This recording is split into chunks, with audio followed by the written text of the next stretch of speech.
ദിലീപിന് ഇനി നിർണായകം. പ്രതിഭാഗത്തിന്റെ വാദം ഇന്ന്. നടിയെ ആക്രമിച്ച കേസിൽ വിചാരണ നടപടികൾ അവസാന ഘട്ടത്തിൽ. പ്രതിഭാഗത്തിന്റെ വാദം ഇന്നു തുടങ്ങും. ഡിസംബറിൽ ആരംഭിച്ച പ്രോസിക്യൂഷന്റെ വാദം ഇന്നലെ പൂർത്തിയായിരുന്നു. പ്രതിഭാഗത്തിന്റെ വാദവും 1 മാസത്തോളം നീണ്ടു നിൽക്കും. ഫെബ്രുവരി അവസാനത്തോടെ കേസിലെ വിചാരണ നടപടികൾ പൂർത്തിയാകുമെന്നാണ് വിലയിരുത്തൽ.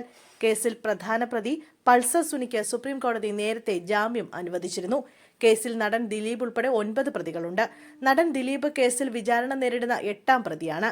ബലാത്സംഗ ഗൂഢാലോചന കേസിലാണ് ദിലീപ് പ്രതി ചേർക്കപ്പെട്ടത്. കൊട്ടേഷന്റെ ഭാഗമായി ബലാത്സംഗ കുറ്റകൃത്യം നടപ്പാക്കിയ പൾസർ സുനിയാണ് കേസിലെ 1ാം പ്രതി. കേസിലെ പ്രതിപട്ടികയിൽ നിന്ന് 2 പ്രതികളെ ഒഴിവാക്കിയിട്ടുണ്ട്. ഒരാളെ മാപ്പുസാക്ഷിയാക്കി. 2017 ഫെബ്രുവരി 17-നാണ് കൊച്ചിയിൽ ഓടുന്ന വാഹനത്തിൽ വെച്ച് നടി ലൈംഗിക അതിക്രമത്തിന് ഇരയായത്. കേസിലെ സാക്ഷികളായ 2 ഫോറൻസിക് വിദഗ്ധരെ വീണ്ടും വിസ്തരിക്കാൻ അനുമതി തേടി 1ാം പ്രതി പൾസർ സുനി നൽകിയ അപ്പീൽ സുപ്രീം കോടതിയുടെ പരിഗണനയിലാണ്.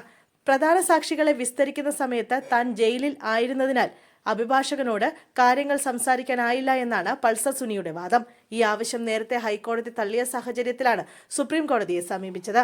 കേസിലെ സുപ്രധാന തെളിവായ മെമ്മറി കാർഡ് കോടതിയുടെ കസ്റ്റഡിയിലിരിക്കെ 3 തവണ പരിശോധിക്കപ്പെട്ടെന്ന വാർത്തയും പുറത്തുവന്നിരുന്നു.